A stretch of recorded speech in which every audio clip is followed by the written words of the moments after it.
Morning, Sego. Hello everyone and welcome to this week's Healthy School Snacks.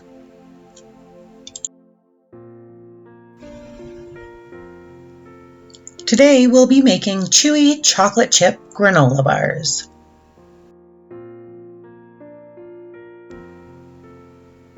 The ingredients we'll need for today's recipe are half a cup of coconut oil, 3/4 of a cup of honey, a 1/4 teaspoon of salt, 1.5 teaspoons of vanilla, 4 cups of rolled oats, 1.5 cups of rice cereal, and half a cup of mini chocolate chips. Some other items from around the kitchen that we're also going to need are a 13 by 9 inch baking dish, parchment paper, a small pot or saucepan, measuring cups and spoons, and a wooden spoon or something to mix with.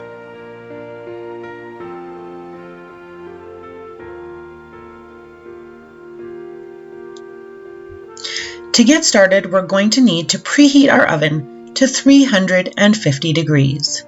So go ahead, grab what you need, preheat your oven, and meet me back here and we'll get started. There's actually a couple steps to today's recipe. The first one is preparing our baking dish. So we're using a 13 by 9 inch baking dish and we're adding parchment paper. We're going to be using 2 sheets of parchment paper to get started. So you'll lay your first sheet of parchment paper in your baking dish.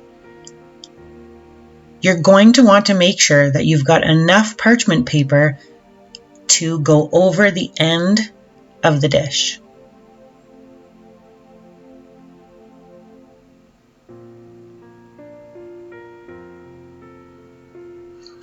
For the second piece of parchment paper, you're going to place it on the opposite end, and again, make sure that you've got parchment paper that overhangs on both sides. Now that we've got that done, we can get ready for our wet ingredients. We're using honey, coconut oil, and salt. Everything will end up in this saucepan.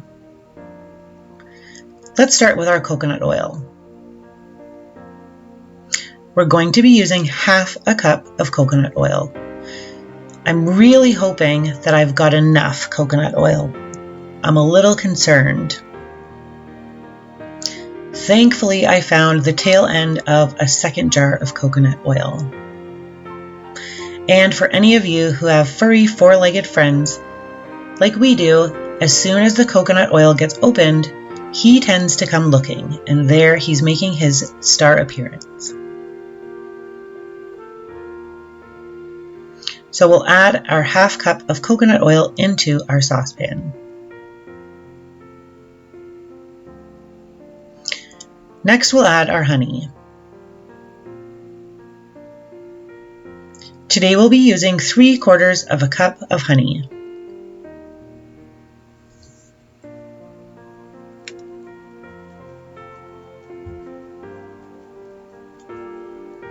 You can pour that in and make sure you get every last drop.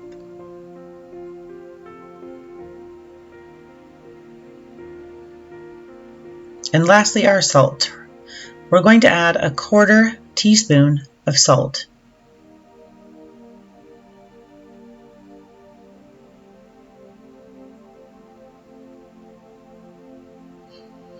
Now that we've got everything into our pot,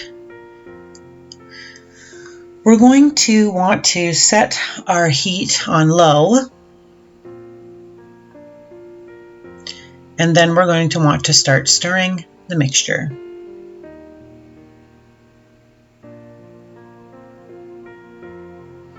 We're going to want to keep stirring consistently until our mixture starts to boil. We're going to continue to let it bubble as we stir for 1 to 2 minutes. Make sure you're stirring continuously because of the natural sugar in the honey. The last thing we want is to have this mixture burn to the bottom of the saucepan. After you've stirred for 1 to 2 minutes, you can remove it from the heat. And we're going to add our vanilla.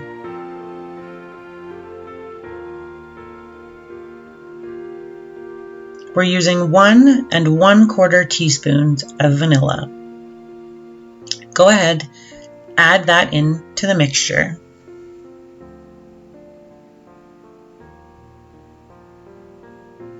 And then give it a good stir to make sure that that vanilla is well combined and mixed into the honey, the coconut oil, and the salt.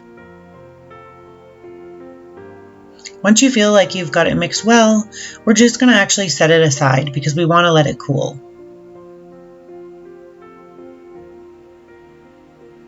We can clean up these few things and then get started on the next step. While our honey mixture is cooling, we can go ahead and start measuring our dry ingredients. I'm going to start with my oats. Today we're going to be using 4 cups of oats.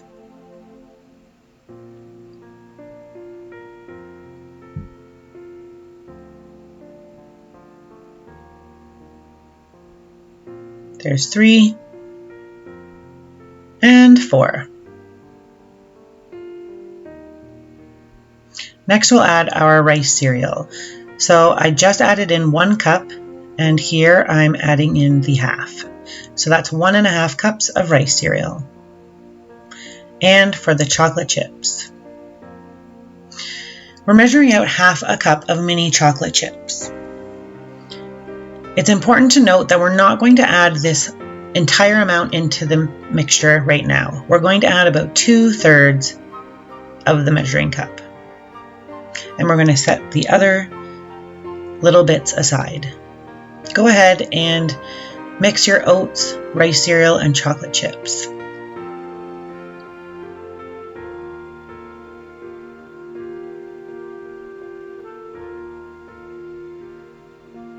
Once you've got them mixed, you can take your honey mixture and pour it into your dry mixture.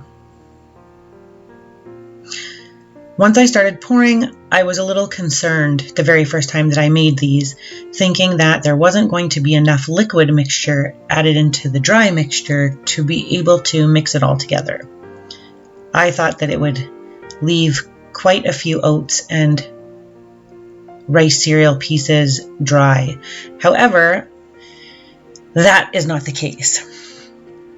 Go ahead and mix everything together. We want to make sure that our liquid combines well with our dry ingredients and that there's nothing left that hasn't been saturated.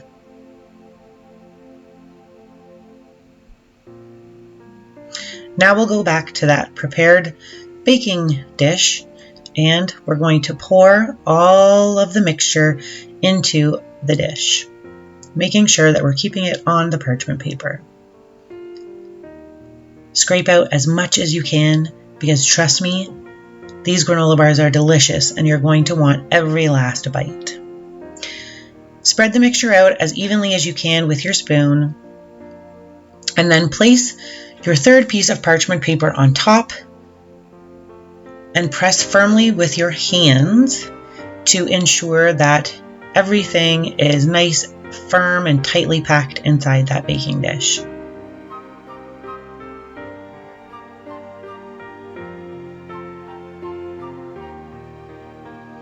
Now it's time for those leftover chocolate chips. Go ahead and just sprinkle those on top. And then, because we gently want to press them onto the granola bars, we're going to take that same piece of parchment paper and then just gently press down. And there we go.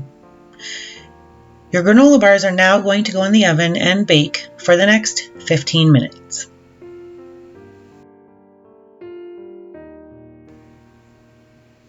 You can remove your granola bars from the oven, and you're going to want to let them cool.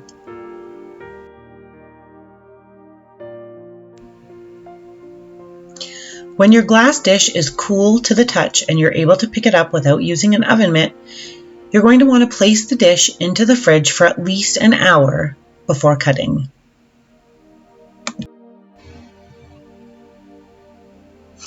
You can go ahead and remove your granola bars from the fridge and then cut them in a way that makes sense for you and your family.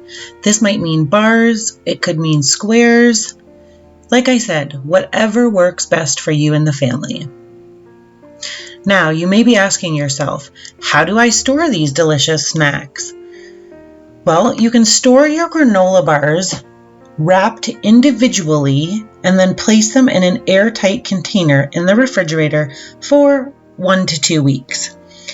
In our house, we never have any left after the first week, but they will be okay in the fridge for up to 2 weeks, as long as you wrap them individually and again, place them in an airtight container.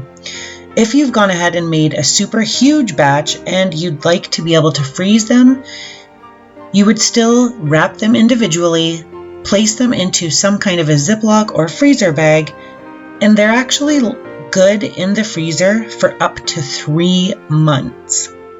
So I hope that answers any questions you may have in regards to how to store your granola bars. Thank you so much for joining me today in this chewy chocolate chip granola bar adventure. I hope your family enjoys them as much as ours does. Until next time, Ona.